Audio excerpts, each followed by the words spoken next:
जी हाँ, आज हम देख रहे हैं, आज हम पढ़ेंगे पिता के नाम का ये दूसरा भाग। पहली वीडियो अगर आपने नहीं देखे हैं तो देख लीजिएगा, उसमें हमने यहाँ तक बता दिए हैं। आगे बढ़ते हैं। बचपन में आपने मुझे छोटी छोटी खुशियाँ दी, यानी लेखक कह रहे हैं कि जब मैं छोटा था तो आप हमें बहुत जो है ना कई ऐसे अवसर दिए, मौका दिए जब हम हंसे, प्रसन्न हुए, खुश हुए। मुझे याद आता है एक बच्चा जो हलवाई की दुकान पर गरम गरम जलेबियां और समोसे खा रहा है। देखिए, यहाँ कई बार पूछा जा सकता है ये लाइन दे करके कि वो बच्चा कौन है, तो लेखक ही है। क्या खा रहा है, कैसे खुश है, ये बात जो अभी हम पढ़े हैं। रविवार को राम बाग में गुब्बारे उड़ा रहा है, झूलों पर झूल रहा है, तितलियां पकड़ रहा है, इंद्रधनुष देखकर किलक रहा है, चिड़ियाघर में जीव जंतु देखकर चहक रहा है। चहक रहा है यानी बहुत खुश है। पतंगे उड़ा रहा है, कंचे खेल रहा है, गोलियां, आप कंचे खेले होंगे आप भी। गोली छोटी छोटी जो है शीशे की गोली होती है। जुगनुओं के पीछे भाग रहा है। जुगनू एक प्रकार की ये जीव होते हैं जिनको हम तो भगजोनी बोलते थे। ये छोटे छोटे ऐसे कीड़े होते हैं जो उड़ते हैं ना, तो लाइट आता है रात में। अगर ये उड़ते हैं तो कभी कभी लाइट इनकी ऑन होती है, कभी ऑफ होती है, ऐसा लगता है कि वो जल रहे हैं और फिर ऑटोमेटिक बुझते हुए जाते हैं। तो वो जुगनू, हम भी जुगनुओं के पीछे भागे हैं, हम जुगनुओं को पकड़े हैं। लेखक ऐसा ही करते थे। कबूतरों को दाना डाल रहा है, आज भी कबूतरों को दाना डालते हैं और डालना चाहिए। देखिए, ध्यान रखिए, आप भी अगर ऐसा नहीं करते हैं तो जरूर कीजिए। ये पुण्य का काम है, अच्छा काम है, नेक काम है, इंसानियत का काम है। आप पक्षियों को दाना पानी दें। खैर, हर फूल को कली को सहला रहा है, यानी बगीचे में घूमने गया है बच्चा तो हर फूल को छू रहा है, हर कली को सहला रहा है और कह रहा वाह, सहला रहा है। देखिए, ध्यान रखिएगा, आप लोग कई ऐसे हैं जो तोड़ देते हैं, तोड़ना नहीं चाहिए। कुत्ते बिल्लियों के बच्चों को पुचकार रहा है। कुत्ते बिल्लियों के बच्चों को पुचकारना मतलब बुलाना होता है। कई बार ऐसे करते हैं, ले आओ आओ, ऐसा करते हैं, ये हो गए पुचकारने की बात। और उसका पिता उसकी हर खुशी में उसका संगी है, दोस्त है, राजदार है। यानी बच्चा खेल रहा है और बच्चे को खेलने में, जिस खेल में आनंद आ रहा है, पिता उसको और आनंद दे रहा है, उसके साथ खेल रहा है। रोज सुबह कैंपस में सैर करने जाना, छुट्टी वाले दिन बागवानी करना, यानी जिस दिन छुट्टी है उस दिन आप और मैं भी आपके साथ क्या करते थे, बागवानी, यानी बगीचे में, गार्डन में, जहाँ पे घर के आगे आगे पीछे खाली ज़मीन रहती है ना, तो उसमें हम कुछ पौधे, सब्जियों के पौधे, भिंडी, बैगन या टमाटर, मिर्च लगा देते हैं। तो उसमें से खरपतवार, जो अनवांटेड ग्रासेस होती हैं, उनको निकालना होता है। तो ऐसे ही ये कर रहे हैं। फिर आपके संग आलू, गोभी, गाजर, मूली, टमाटर और हरी मिर्च उगाते हुए मैं खुद भी उगा था। लेखक कह रहे हैं कि ये खेतों में, खेत के जो पौधे हैं ना, सब्जी के या फूल के जो भी हैं, उनको बड़ा करते करते मैं भी उन्हीं के साथ बड़ा हो गया। मतलब आपके साथ खेलते, काम करते करते धीरे धीरे मैं भी बड़ा हो गया। पिताजी, आपका पोता अब बड़ा हो गया है। कल आपका ईमेल अकाउंट पूछ रहा था। प्रश्न आपसे यहाँ पूछा जाता है कि कौन किसका ईमेल अकाउंट पूछ रहा था और क्यों। तो अपने दादाजी से इंटरनेट पर चैट करना चाहता है, यानी इंटरनेट पर वो बात करना चाहता है, इसलिए वो आपका ईमेल अकाउंट पूछ रहा था। जब मैंने बताया कि दादाजी के पास कंप्यूटर नहीं है तो वह बहुत दुखी हुआ। अब पूछा जा सकता है आपसे प्रश्न कि क्या जानकर बच्चे को, यानी पोते को या लेखक के बेटे को दुख हुआ, तो यही उत्तर है उसका। आगे, पिताजी, मैं चाहता हूं कि अपने बेटे को भी वे छोटी छोटी खुशियां दूं जो मैंने आपसे पाई हैं। प्रश्न आपसे यहाँ से पूछा जा सकता है, ध्यान रखिएगा, कि लेखक अपने बेटे को क्या देना चाहते हैं, कौन सी खुशियां देना चाहते हैं।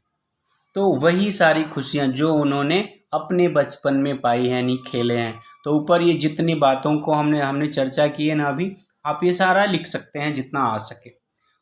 आगे है वह 10 साल का हो गया है। पूछा जा सकता है कि लेखक का बेटा अब कितने साल का हो गया है, पर उसने आज तक पतंग नहीं उड़ाई। और उसने आज तक क्या क्या नहीं किया पूछा जा सकता है प्रश्न आपसे।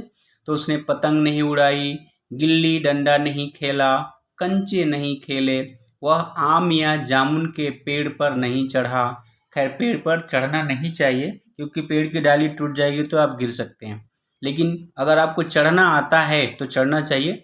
मैं तो भाई बचपन में भी चढ़ता था और अभी भी, लेकिन हाँ भाई सावधानी रहनी चाहिए। अगर आप सावधान नहीं रहेंगे ना तो मुश्किल में पड़ जाएंगे आप भी और आपके पेरेंट्स भी, क्योंकि आप गिर जाओगे, हड्डियाँ टूट जाएंगी।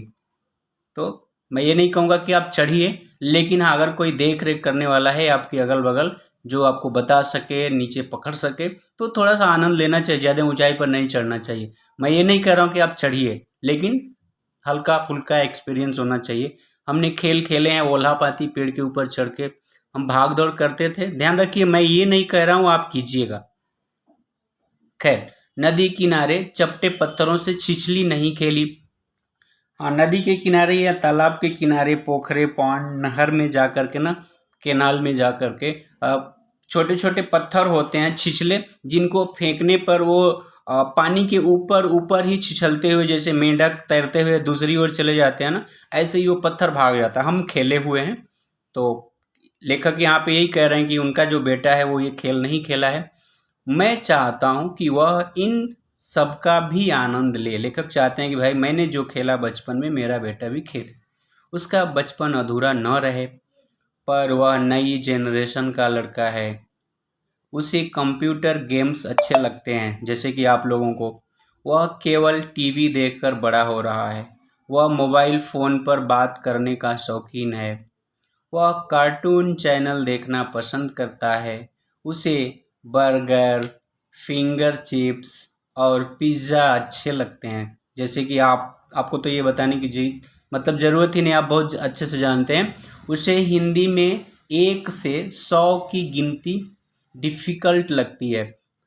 प्रश्न आपसे पूछा जा सकता है कि लेखक के बच्चे को कहाँ कहाँ से कहाँ तक की गिनती में डिफ़िकल्टी लगती है, या डिफ़िकल्ट लगता है, या लेखक के बेटे को क्या डिफ़िकल्ट लगता है। तो आप इस बात को अच्छे से समझ लीजिए, यही इसका उत्तर रहेगा।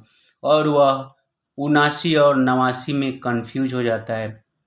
किस पूछा जा सकता है लेखक का बेटा किस में कन्फ्यूज हो जाता है, 79 और 89 में। तो 79 का मतलब होता है 79 और 89 का मतलब होता है 89। ठीक, वह इम्पॉर्टेंट चीज़ों का दीवाना है।